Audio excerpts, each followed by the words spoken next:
viewers, this is Nahid from Time Television with your very own health talk show, Live a Little More. Every week we talk about a health problem here, and then we try to discuss that issue with a very expert healthcare professional in the studio.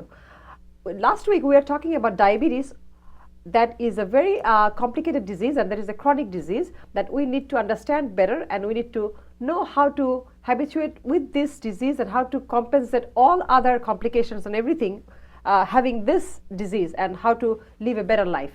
আমরা জানি যে diabetes একটা খুবই জটিল একটা অসুবিধা এবং অসুখ, যেটাই বলি না কেন, এটা আমাদের এইখানে থেকে আমরা জানতে পারি যে হোয়াইট আমেরিকানদের মধ্যে কিংবা নন হিসপ্যানিক হোয়াইটদের মধ্যে ডায়াবেটিসের হার হচ্ছে সবচেয়ে কম, সেটা হচ্ছে 7.5। এরপরে দেখা যায় যে হিসপ্যানিক যারা, তাদের মধ্যে আছে 12.8%। এশিয়ান আমেরিকানদের মধ্যে এটার হার অনেক বেশি, এটা হচ্ছে 9%। নন হিসপ্যানিক ব্ল্যাক আর আফ্রো আমেরিকানদের মধ্যে আছে 13.2%, এবং আমেরিকান ইন্ডিয়ান আর আলাস্কানদের মধ্যে আছে 15.9%। আবার দেখা যায় যে এশিয়ান আমেরিকান যারা আমরা আছি, তাদের মধ্যে চাইনিজদের এই রোগের সংখ্যাটা সবচেয়ে বেশি কম থাকে, এবং ইন্ডিয়ান আমেরিকান যারা আমরা যার মধ্যে পড়ি, তাদের মধ্যে এর রেশিওটা সবচেয়ে বেশি, এটা হচ্ছে 11.3%। তো আমাদের এটা জানতে হবে যে কেন এটা আমাদের মধ্যে বেশি হচ্ছে কিংবা কেন কিভাবে আমরা এটাকে প্রিভেন্ট করতে পারি। Today our guest is Dr. Atal Chaudhary Tushar, who's going to make us understand how to live the life with diabetes and how to get the advice and treatment from our physicians. Dr. Atal Chaudhary Tushar graduated from Dhaka Medical College, Bangladesh. He completed his MPH from University of Mississippi. He has his residency from St. Barnabas Hospital, Bronx, New York. Dr. Chaudhary has a master's in medical informatics. He worked with Mayo Health System, Minnesota, also in Banner Cell System, Arizona. He's working as an attending physician in South Nassau Community Hospital, New York. Also, he has a practice in Bronx, New York. Dr. Chaudhary, thank you so much for coming here one more time. It will help me and help the people understand the disease and common health problems. Last week, we started diabetes, and which is a very extensive and complicated disease process. আমি আশা করব আপনি আমাদেরকে আবারও বুঝিয়ে দিতে সাহায্য করবেন, এবং আপনাকে আবারও ধন্যবাদ, অনেক বেশি ধন্যবাদ, আমার কাছ থেকে আমার পাওনা রয়ে গেছে। ধন্যবাদ, থ্যাঙ্কস ফর হ্যাভিং মি। আমরা আলোচনা করেছিলাম ডায়াবেটিস কি এবং কিভাবে হয়, কত প্রকার আছে, এবং ডায়াবেটিসের উপসর্গগুলা কি কি। এখন আমরা অনেকটা ম্যানেজমেন্ট, যেটা আর কি ডায়াবেটিস কিভাবে ব্লাড সুগার কন্ট্রোল রাখা হবে সেটা নিয়ে। এটা হচ্ছে নন ডায়াবেটিক পেশেন্ট যদি যাদের ডায়াবেটিস নাই, ওনারা ফলো করলে অবশ্যই এতে করে অনেক উপকার পাবেন, কারণ এটা মূলত এখন কার্বোহাইড্রেট কন্ট্রোল আর কি। সো প্রথমে বলে রাখি দর্শক মণ্ডলী, আমাদের খাবারের উপাদানগুলা কি কি এটা অবশ্যই প্রথমে জানতে হবে। বিশেষত যারা ডায়াবেটিক রোগী, তাদের খাবারের উপাদানগুলার সম্বন্ধে পরিষ্কার একটা ধারণা থাকতে হবে। খাবারের উপাদান মূলত আমরা 6 ভাগে ভাগ করে থাকি। শ্বেতসার, যেটা কার্বোহাইড্রেট, প্রোটিন, আমিষ জাতীয় খাবার, স্নেহ, তারপরে হচ্ছে ভাইটামিন, হ্যাঁ স্নেহ জাতীয় ফ্যাট জাতীয় খাবার, ভাইটামিন, মিনারেলস আর ওয়াটার। সো সাধারণত সব খাবারের মধ্যে ভাইটামিন, মিনারেলস, ওয়াটার থাকে, ওটা নিয়ে আমরা এখন এই মুহূর্তে আলোচনা করতেছি না। কিন্তু ডায়াবেটিক কন্ট্রোলের জন্য এই 3 জাতীয় খাবার, মানে কার্বোহাইড্রেট অর্থাৎ শর্করা জাতীয় খাবার, আমিষ জাতীয় খাবার এবং ফ্যাট জাতীয় খাবার। এখন একটা তর্কের খাতিরে ধরে নিই, আজকে একজন ডায়াবেটিক রোগী, তার ডায়াবেটিস খুবই একদমই কন্ট্রোলে নাই, ঠিক আছে। এখন ডায়াবেটিস কন্ট্রোলে এখন যদি কেউ মানে আজকে সকাল থেকে তাকে আমি ডিসিশন দিলাম যে ঠিক আছে আপনি কার্বোহাইড্রেট একেবারেই খাবেন, ধরেন আপনি প্রোটিন খাবার, স্নেহ জাতীয় খাবার খাবেন ধরেন, এবং উনি এটা ফলো করতেছেন, তাহলে কিন্তু সুগার একটু মানে সেইভাবে সুগারটা বাড়বে না। আচ্ছা, প্রথমে আমি বলে দিচ্ছি যে কার্বোহাইড্রেট খাবারগুলা কি কি খাবার কার্বোহাইড্রেট খাবারের অন্তর্ভুক্ত, মানে শ্বেতসার জাতীয় খাবার, ধরেন ভাত, মানে রাইসের মধ্যে অনেক ধরনের আছে। যেহেতু আমরা শুধুমাত্র বাংলাদেশিরা সাদা ভাত খেয়ে অভ্যস্ত, এর মধ্যে ব্রাউন রাইস যেটা, সেটা তুলনামূলকভাবে এদের হ্যাঁ মানে ডায়াবেটিসের রোগীদের জন্য ভালো, কারণ এটা ভেঙে সুগার যেটা গ্লুকোজ, হ্যাঁ এটা স্টার্চ, কমপ্লেক্স স্টার্চ আর কি, এটা ভেঙে সুগার মানে গ্লুকোজে পরিণত হতে সময় লাগে। তো সাদা ভাত আর সিদ্ধ ভাত, তারপর আছে আমেরিকান যেটা ব্রাউন রাইস, এগুলা তিনটাই কার্বোহাইড্রেট, মানে শ্বেতসার জাতীয় খাবার। তারপরে থেকে আমি একটা কোশ্চেন করি যে এখানে যে রাইস কুকার থাকে, তো আমরা সাধারণত দেখা যাচ্ছে যে ভাত এখানে চাপিয়ে দিয়ে পানি দিয়ে রান্না করা হয়ে যায় অটোমেটিক, এটা মানে পানিটা আস্তে করে শুষে যায়।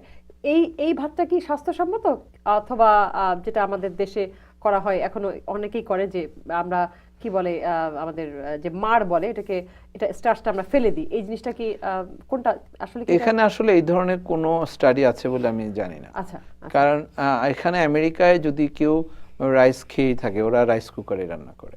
সো আমি এখন এই পর্যন্ত আসলে যেটা নিয়ে কোনো মানে হেড টু হেড স্টাডি করা হয় নাই, এটা নিয়ে আমি কিছু কমেন্ট করতে চাই না। আপনি বলছেন যে ব্রাউন রাইসটা আমাদের জন্য ভালো হবে। এখন রাইস একটা শ্বেতসার জাতীয় খাবার, মানে ভাত, প্লেন ভাত। তারপরে আপনার যে রুটি, যে কোনো ধরনের রুটি, আটার রুটি, তারপরে ময়দার রুটি, অথবা চালের গুঁড়ার রুটি, অথবা পাউরুটি, রাইট? হ্যাঁ, পাউরুটির মধ্যে আছে যে wheat bread, whole wheat bread, white wheat, সবকিছুই কার্বোহাইড্রেট।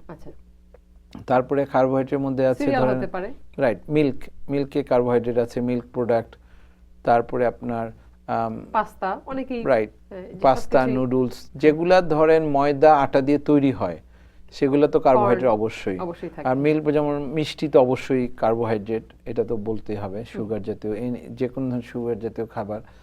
সো এগুলা ছাড়া কিছু ফ্রুটসের মধ্যে যেগুলো হাই গ্লাইসেমিক ইন্ডেক্স আমরা বলে থাকি, মিষ্টি ফলে কার্বোহাইড্রেট আছে, যেমন ধরেন কথা অরেঞ্জ জুস। তো অরেঞ্জ জুসে তো সুগার আছে, হ্যাঁ, ফ্রুক্টোজ বলি আমরা। হ্যাঁ, তারপরে না, জাস্ট রেগুলার অরেঞ্জেও কার্বোহাইড্রেট আছে। আপনার গ্রেপস, সুইট গ্রেপস, তারপরে কিন্তু কিছু কিছু ফ্রুট আছে, যেমন ধরেন কিউই, ক্যান্টালপ, অথবা হ্যাঁ অ্যাভোকাডো, এগুলোর মধ্যে আপনার কার্বোহাইড্রেট কম, আর কি সুগারের পরিমাণ কম।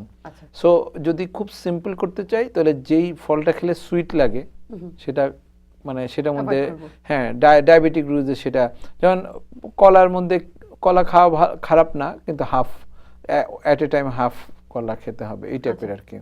তো এগুলো আমরা এখনো কার্বোহাইড্রেট, শ্বেতসার জাতীয় খাবার যেটা আর কি, শর্করা। তার প্রোটিন, যে কোনো ধরনের মাংস হচ্ছে প্রোটিন, ডিমের সাদা অংশ প্রোটিন, মাছ প্রোটিন, তো এগুলা। আর এখন সব ধরনের ভেজিটেবল, এগুলা ভিটামিন আছে কিন্তু মূলত ফাইবার, কিন্তু এর মধ্যে হাই গ্লাইসেমিক ইন্ডেক্স ভেজিটেবল আছে, ক্যারটস, তারপর পটেটো, সেগুলোর মধ্যে মানে হ্যাঁ হাই গ্লাইসে অত জটিলতা যেতে চাচ্ছি না, হাই গ্লাইসেমিক ইন্ডেক্স, লো গ্লাইসেমিক ইন্ডেক্স। কিন্তু আসলে গাজর কিংবা এটা তো আসলে ফল না, এটা তো মূল না, মূল জাতীয় খাবারে কিন্তু কার্বোহাইড্রেট বাড়ে, রাইট? মূলে তো আসলে ওই সবজি, যে গাছটা মূলে অনেক কিছু জমা করে রাখে, আলো, হ্যাঁ। তো কিন্তু ধরেন আপনার যেগুলা লো, মানে বেশিরভাগ ভেজিটেবলে আসলে কোন ধরনের সুগার বাড়ায় না আর কি, এইভাবে ধরে নিই। আর আছে মিটের মধ্যে যে কোনো ধরনের বিফ, তারপরে চিকেন, গোট, এগুলা সবই প্রোটিন, এগুলোর মধ্যে কোনো সুগার নাই সাধারণত। কিন্তু এগুলা যেহেতু কোলেস্ট্রল বাড়ায়, বিশেষ করে রেড মিট, গোট, এগুলা তো এবং ডায়াবেটিক রোগীদের কোলেস্ট্রল বাড়ে, এগুলা চিন্তা করে খাওয়া ভালো। যেমন চিকেন ব্রেস্ট, হোয়াইট মিট, এগুলা বেটার দেন, যদিও তার ডায়াবেটিস, এটাতে সুগার বাড়ায় না, তবুও। আর স্নেহ জাতীয় খাবার আলাদা করে না খেলেও, আপনি যদি চিকেন রান্না করেন তেল কম দিয়ে, তাতেও করে স্নেহ জাতীয় খাবার চলে আসে, কাজে ওটা আলাদা করে। তো ডায়াবেটিক রোগীদের মূল যেটা চ্যালেঞ্জ থাকে আমাদের, বিশেষ করে আমাদের দেশের খাদ্যাভ্যাসে, কার্বোহাইড্রেটটা কন্ট্রোল করা। কার্বোহাইড্রেট মানে শ্বেতসার জাতীয় খাবার কন্ট্রোল করা। আমরা এখন একটা স্লাইড দেখাবো ইয়েতে, আমাদের এই শোর পার্ট হিসাবে, যেটা নাকি একটা প্লেট, মানে একটা প্লেটের মধ্যে কতটুক খাবার, মানে আমাদের 1 নাম্বার স্লাইডটা হবে এরকম, যে এই প্লেটটা কিভাবে সাজানো যাবে খাবার দিয়ে। তো যে রুল অফ থাম মানে হচ্ছে যে প্লেটটার পুরো অর্ধেক প্লেট হচ্ছে, যদি 1 প্লেট খাবার নেন, এর মধ্যে অর্ধেক প্লেট ভেজিটেবল থাকবে, ঠিক আছে? আর বাকি যে অর্ধেক, ওর মধ্যে অর্ধেক প্রোটিন,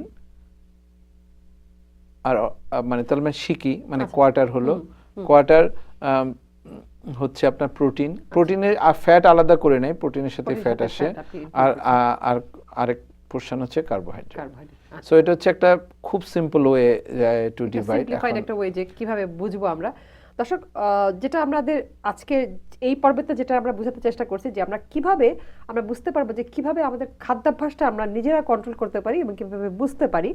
অনেকেই দেখা যায় আমরা বলে থাকি যে অনেকেই বলে যে আমি বেশি খাই না, কিন্তু দেখা যায় যে আপনার বেশি খান না আর আমি বেশি খাই না বলতে দেখা যাচ্ছে এটার কোনো মাপকাঠি থাকা দরকার, যাতে আপনি বুঝতে পারেন যে আমি কতটুকু খাবারের কথা বলছি। ডাক্তার সাহেব এটাই আমাদেরকে বোঝাচ্ছেন যে কতটুকু খাবার আপনি কি খেতে পারবেন এবং কতটুকু স্ট্যান্ডার্ডাইজড। উনি যেটা বললেন যে একটা প্লেটে যদি এখন আপনি খাবার নিবেন, আপনার মনে থাকতে হবে যে এটার হাফ প্লেট থাকবে ভেজিটেবলস এবং তার যেটুকু হাফ থাকে তার অর্ধেকটা প্রোটিন এবং আর বাকি অর্ধেকটা কার্ব।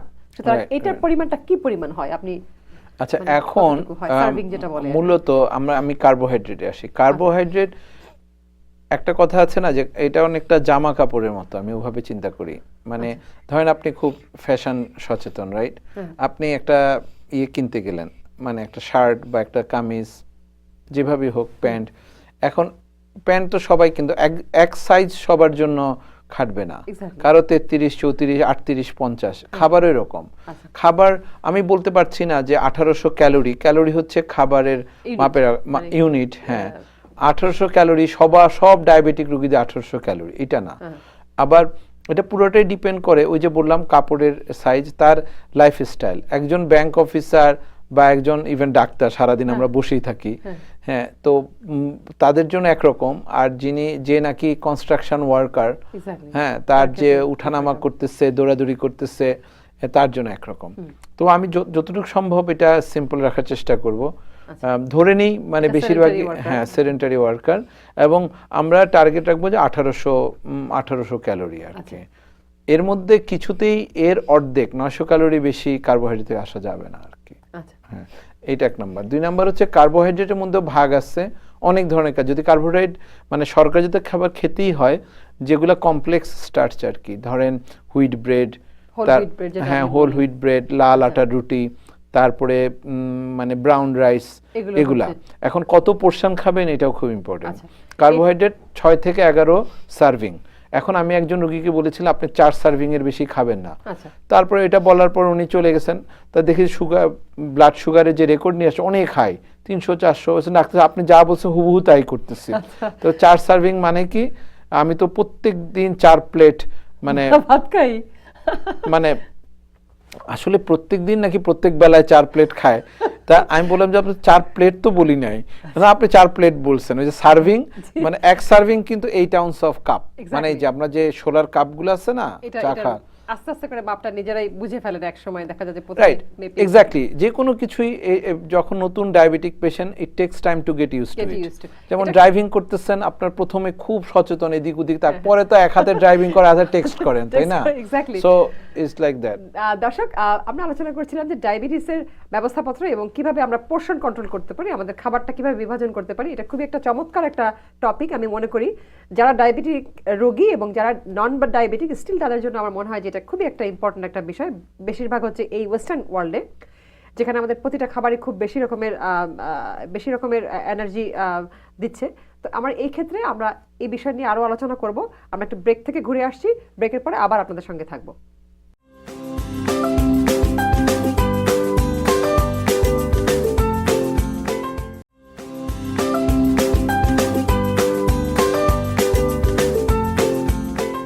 দর্শক, ফিরে আসছি with diabetes with doctor Chowdhury. আমরা আলোচনা করছিলাম ডায়াবেটিসের খাদ্যাভ্যাস সম্পর্কে। ডাক্তার চৌধুরী, আচ্ছা, ধন্যবাদ। আপনি যে বলছিলেন যে কিভাবে, আপনি বললেন যে সার্ভিং বলতে কি বোঝায়, এটাই আপনি বলতে চাচ্ছিলেন। সার্ভিং খুব ইম্পর্টেন্ট, কারণ আপনার পরিমাণ, একটা কথা হচ্ছে যে আপনি কি খাবারটা খেলেন এটাও ইম্পর্টেন্ট, পাশাপাশি কতটুকু খেলেন। এখন ডায়াবেটিক রোগীদের জন্য একটা ব্যাপার, আর যারা অনেকে আছে ডায়াবেটিক না ওজন কমাতে চায়, এটা কিন্তু একটু ডিফারেন্ট। এই কারণে যে ডায়াবেটিক কিন্তু ইদানিং যে কার্বোহাইড্রেট নিয়ে এত আলোচনা, মানে সমালোচনা, হোয়াটএভার, এই কার্বোহাইড্রেট কমানোর কারণেই কিন্তু ইভেনচুয়ালি ওজনটা কমতেছে। এখন কার্বোহাইড্রেট শর্করা জাতীয় খাবার আপনাদের বললাম তো 6 থেকে 11 সার্ভিং ম্যাক্সিমাম। তো এখন আমি আবারও বলেছিলাম আপনি যদি দুইভাবে চিন্তা করেন, 1800 ক্যালোরি যদি হয়, আপনি 900 ক্যালোরি পাচ্ছেন হচ্ছে কার্বোহাইড্রেট থেকে। সোজা কতগুলো হিসাব দিব, কারণ আমি যদি এখন বলি আপনি একটা রুগীকে বলে আপনি কালকে থেকে 1800 ক্যালোরি খাবার খাবেন, শেষ। তো সে তো কিছুই বুঝবে, উনি তো কিছুই বুঝবে না, বলবে যে কি বললেন এটা।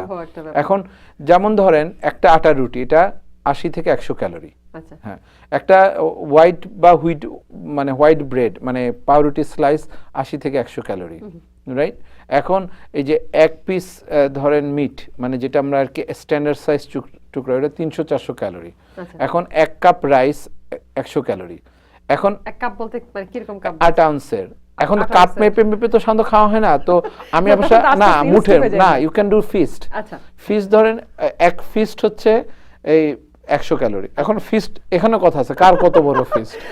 এখন তারপরে হচ্ছে যে মানে এক চিমটা লবণ, 8 আউন্সের একটা কাপ, রাইট? 8 আউন্সের রোগী এটা মেপেই কন্ট্রোল করলো, তারপরে ইউজ টু হয়ে গেলেন। এখন টোটাল আপনার যদি 4 সার্ভিং, মানে এভাবে ধরে নিই, সকালে 2টা আটার রুটি ম্যাক্সিমাম, মানে একটা হলে ভালো। হ্যাঁ, তারপরে ধরেন ক্রিম ছাড়া, চিনি ছাড়া চা, সাথে আপনি একটু ভেজিটেবল খেলেন। হ্যাঁ, তারপরে স্ন্যাক্সের সময় আপনি ডায়াবেটিক ক্র্যাকার আছে, ওটার সাথে স্কিম মিল খেলেন। টাইমটা কিরকম কি? 11টার সময়। কিন্তু এটা নিয়ে খুব বেশি কনসার্ন যে কোন সময় আমি ওষুধ খাবো আর কোন সময় আমি এখন খাবার খাবো। ফার্স্ট কতগুলো রুল অফ থাম্ব আছে। রুল অফ থাম্ব হচ্ছে যে ব্রেকফাস্ট অ্যাভয়েড করা যাবে না। ডায়াবেটিক রোগী হচ্ছে ডিসিপ্লিন। এখন আমি অনেকে এসে বলে আমি অনেক ডায়েট করি, আমি তো ব্রেকফাস্ট খাই না। একটা সময় লাঞ্চ খায় এমন, ওইটা ব্রেকফাস্টের 3 গুণ হয়ে যায়। এটাই ইউজুয়ালি হয়, যারা ব্রেকফাস্ট স্কিপ করে তারা দেখা যায় যে লাঞ্চটা এত বেশি করে ফেলে যে তার জন্য তার ক্ষতিই হচ্ছে। সেটাই। আচ্ছা, এটা তো এখন আপনি কি একটু বলবেন যে, আমি ইন্টারাপ্ট করছি, বাট আমার মনে হয় যে এই ধরনের রোগীদের অনেক বেশি জিজ্ঞাসা থাকে যে আমি কোন একটা লোক যদি 7টার সময় ঘুমের থেকে ওঠে, সে কিভাবে সে খাবারটা ডিস্ট্রিবিউট করবে, কোন সময় কি খাবে?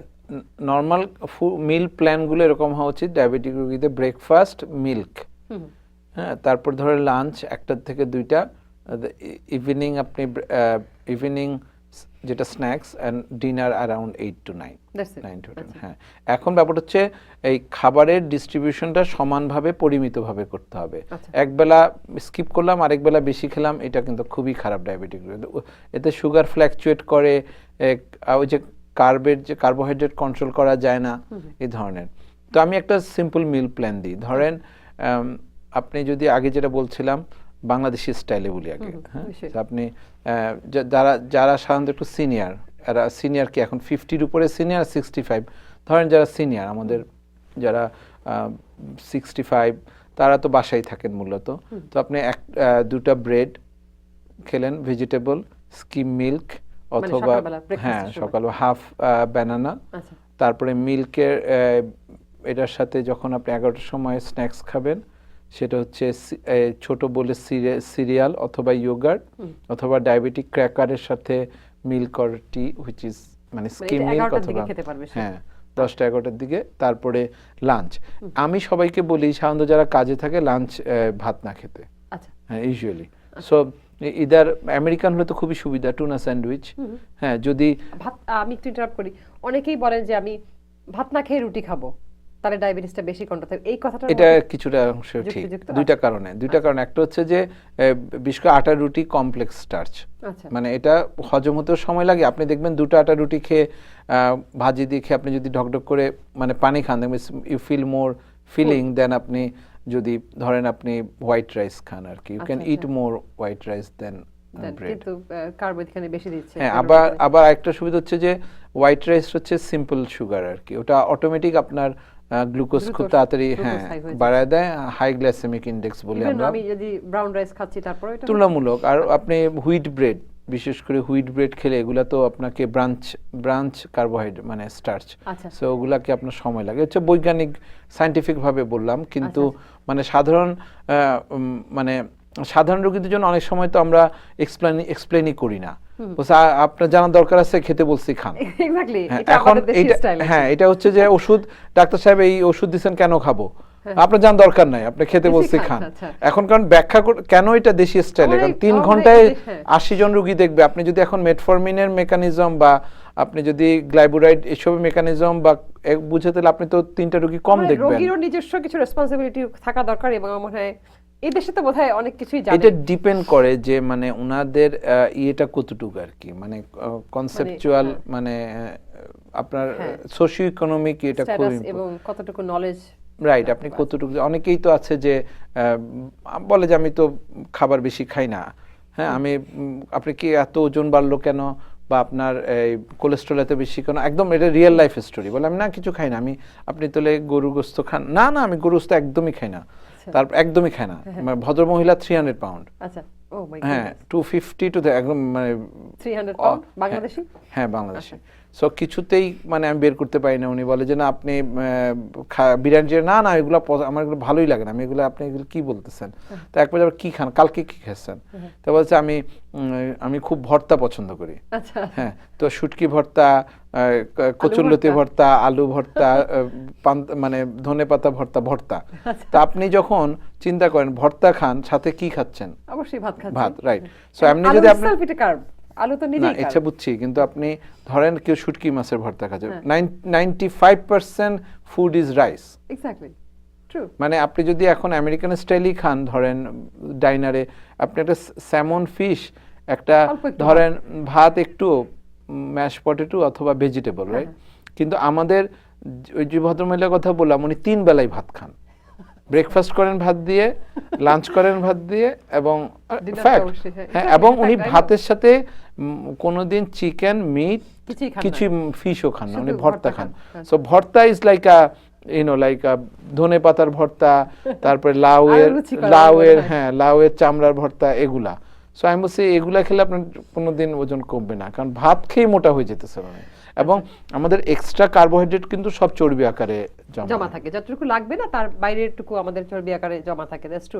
আমার একটা কোশ্চেন ছিল যে বাজারে এইখানে, আচ্ছা উনি যদি এই আলোচনা শুনে থাকেন আমাকে ক্ষমা করে দেবেন, আমি আপনাকে কোনো ফিলিংস কে হার্ট করার জন্য না, ভর্তার একটা প্রচলন এই দেশে কিন্তু খুব বেশি না, উনি জেনে থাকবেন, ও আচ্ছা এই ডাক্তার আমাকে, কিন্তু আমি নাম বলি নাই, যেহেতু নাম বলি নাই, এটা হচ্ছে বড় একটা ব্যাপার না, যেটা ফ্যাক্ট। এই দেশে কিন্তু দেখা যায় যে দাওয়াতে একটা কাস্টম চালু হয়ে গেছে যে অনেক প্রকারের ভর্তা দিয়ে দাওয়াত।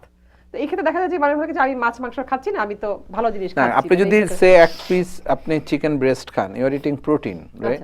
আপনি যদি একটা মাছের বড় টুকরা খান, you are filling stomach with something, right. আপনি যদি ইভেন ভেজিটেবল খান, যে বাংলা, আমি তো খুব সিম্পলিফাই ওয়েতে আমার রোগীদের বুঝাই। খুব ধরেন সন্ধ্যার স্ন্যাক্স কি খাবেন, এই যে রোজার সময় চানা ভাজি, যেটা আর কি বুট ছোলা, ইটস ভেরি গুড। এটা যদি আপনি তেল কম, রাইট। আপনি যদি তারপরে বলবো যে আপনি যে লাবড়া বানায়, মানে ওই যে সিদ্দিকা কবিরের বইয়ে বর্ষাকালীন সবজি আছে না, ওই যে লাবড়া, mix vegetable, right. Mix vegetable American স্টাইলে তো হবে না, তো আপনি মিক্স ভেজিটেবল খাবেন, ওইটা ধরেন হাফ পোর্শন অফ প্লেট, আর সাথে সালাদও নেবেন, হ্যাঁ। আমরা তো ওইভাবে সালাদ খাওয়াই না আমেরিকানদের মধ্যে, কিউকাম্বার টমেটো দিয়ে। সো চিন্তা করেন আপনি যে এতগুলা মানে ভেজিটেবল খান আর সালাদ খান, তারপর রাইস একটু খেলেন।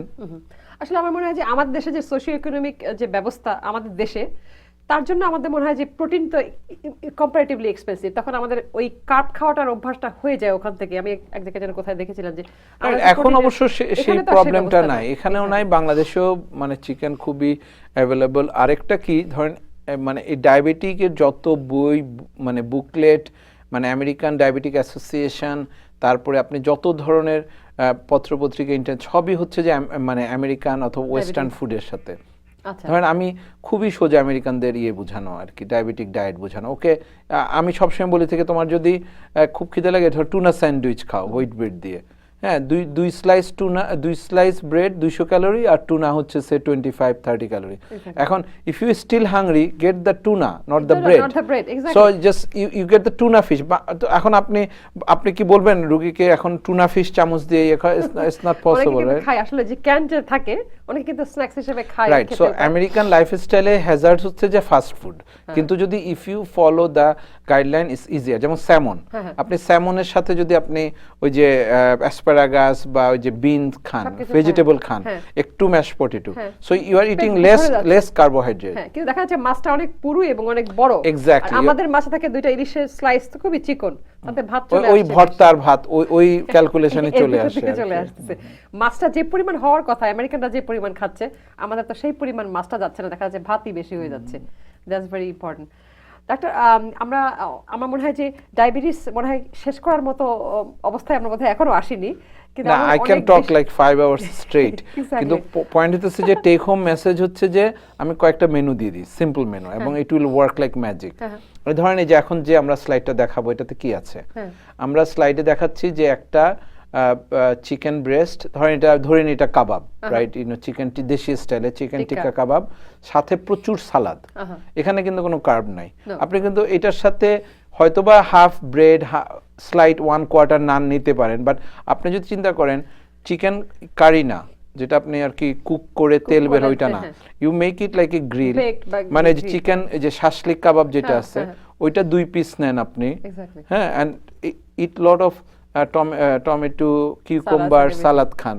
হ্যাঁ, আপনি যদি এটা দিয়ে একটা মিল কাভার দিতে পারেন, you are doing great. Full also, like আমি Right. দেখছি যে হ্যাঁ, আমেরিকান একটা রেস্টুরেন্টে খেতে গেলে তো আপনি ভাত খাচ্ছেন না, আমি এটা সবসময় আমি দেখি, খেয়াল করি যে ভাত খাচ্ছি না, বাট তারপরে অনেক তাড়াতাড়ি পেট ভরে যাচ্ছে, কিন্তু বাসায় তো ভাত খেতেই থাকি কিন্তু পেট Right, ভরে না, এটা right. হচ্ছে এটা একটা। তারপরে ধরেন আমি আগে বলেছিলাম স্ন্যাক্স এর মধ্যে আপনি এই যে চানা জাতীয় ডাল, লেন্টিল, বিন এগুলো রাখতে পারেন। আচ্ছা। So this are very good. One skip one meal except মানে উইদাউট Exactly. রাইস আর কি। ডাক্তার, আপনি আমাদের দর্শকদের উদ্দেশ্যে কিছু বলুন যে আমাদের কিভাবে আমাদের খাদ্য ব্যবস্থাটা আপনি অনেক বলেছেন, তারপরে আমার মনে হয় যে আরো বলার বাকি আছে, আমরা আরো ভবিষ্যতে যদি সময় পাই আমরা এই বিষয়ে এক্সারসাইজ এর আরো ব্যাপারে করব। আলোচনা করা আপনি যায়। দর্শকদের উদ্দেশ্যে কিছু বলবেন, আমরা Okay. তারপরে শেষ করি। দর্শক মণ্ডলী, ডায়াবেটিস একটা রোগ যেটাকে আমরা ক্রনিক বলি, ক্রনিক ডিজিজ, যেটা সবসময় এটার কোনো প্রতিকার, সম্পূর্ণ প্রতিকার নাই, কিন্তু এটার প্রতিরোধ এবং আপনার কন্ট্রোলের মাধ্যমে আপনি ভালো থাকতে পারবেন। ডায়াবেটিসের জটিলতা অনেক, আমরা কমপ্লিকেশন বলি, অনেক পেশেন্টের কিডনি ডায়ালাইসিস হয়, হার্টের প্রবলেম, চোখের প্রবলেম, তারপরে ইনফেকশন পায়, এগুলা সব কিছুই কন্ট্রোল করা যায় যদি আপনারা ডায়েট এবং এক্সারসাইজের মাধ্যমে এবং অন্যান্য ওষুধের সাথে ডাক্তার পরামর্শ মতো আমরা এগুলা মেনে চলে আপনার ব্লাড সুগার কন্ট্রোল করতে পারেন। তবে ওষুধের ব্যাপারটা হচ্ছে, ওষুধের তো আপনি নিয়মিত খাবেন, কিন্তু এই যে খাবারের যে কন্ট্রোলটা, এটা প্রথমে আপনাকে বুঝতে হবে এবং পরে মেনে চলতে হবে। যেমন আমরা কয়েকটা স্লাইড দেখিয়েছি যেটার মধ্যে একটা প্লেট, খাবারের প্লেটে সংক্ষেপে বলছি আবার, অর্ধেক খাবার ফাইবার জাতীয় ভেজিটেবল, তারপরে আপনার মানে ফ্রুটস, তারপরে 1/4 খাবার হচ্ছে প্রোটিন, আর অর্ধেক 1/4 কার্বোহাইড্রেট। এটা মেনে চললে আপনার কিছুটা কাজে দিবে। আমাদের আলোচনার মাধ্যমে যদি আপনাদের সামান্যতম উপকার হয়, আমাদের আলোচনাকে আমরা সার্থক মনে করব। ভালো থাকুন, সুস্থ থাকুন। ধন্যবাদ ডাক্তার চৌধুরী। দর্শক, আমাদের এই ডায়াবেটিসটা এত ভাস্ট একটা ডিজিজ প্রসেস, যেটা আমাদের এতটুকু সময় আমরা মনে হয় শেষ করা সম্ভব না, এবং এটা আরো বলার জন্য আমরা আমাদের ব্যবস্থাটাকে আরো প্রসারিত করব সামনের সপ্তাহগুলোতে। আপনারা যদি এতটুকু বুঝে থাকেন, এতটুকু লাভ হয় আপনাদের, সেটাই আমাদের অনুষ্ঠানের আজকে সার্থকতা। ডাক্তার বললেন ডায়েট এবং এক্সারসাইজ যেটা একটা মেইন উপকরণ ডায়াবেটিস কন্ট্রোলের জন্য, সেদিকে আমরা সচেতন থাকবো। প্রতিদিন যদি আমরা 30 মিনিট করে এক্সারসাইজ করতে পারি এবং 5 দিন যদি সপ্তাহে করতে পারি, তাহলে আমাদের এক্সারসাইজের রিকোয়ারমেন্টটা পূর্ণ হয়। এবং ডায়েট সম্পর্কে ডাক্তার বললেন আপনারা নিজে গুগল করবেন, আপনারা নিজে কিছুটা জানার চেষ্টা করবেন। আমার মনে হয় এভাবে যৌথভাবে একটা কাজ যদি করা হয়, তাহলে আমাদের উদ্দেশ্যটা সফল হবে, অনেক বেশি সাকসেসফুল হব। দর্শক, আমাদের সঙ্গেই থাকবেন প্রতি সপ্তাহে এই জায়গাতে এবং এই সময়। আর আমাদের সঙ্গে থাকার জন্য আপনাদেরকে অনেক ধন্যবাদ।